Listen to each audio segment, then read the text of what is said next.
Landakoko jolas librearen gunean gaude, Durangoko udalak berriki zabaldu duen gunea da, eta espazio estali berri bat ikusten dozuenez, eta zabalik egongo da arratsaldeko 5:00 zortziretara. Espazio honetan, haur zein gazteek aukera izango dute jolasteko eta elkarrekin egoteko.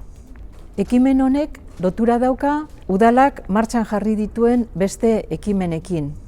Eta horren adibidea dira aurrekontuan aurreikusitako diru partidak, ia 1,5 milioi euro, aurreikusi dira aurren parkeak hobetzeko, aisialdiari begirako espazioak hobetzeko.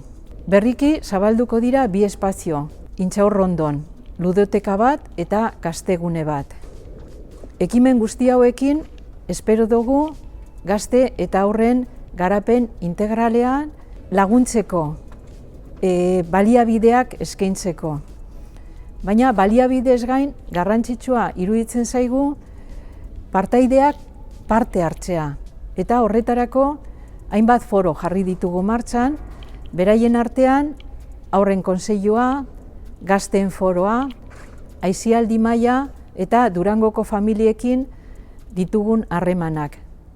Izan ere, pentsatzen dugu denon artean eraiki behar dugula, eskaintza denon mesederako izango delako eta denok ideak beharrezkoa ditugulako.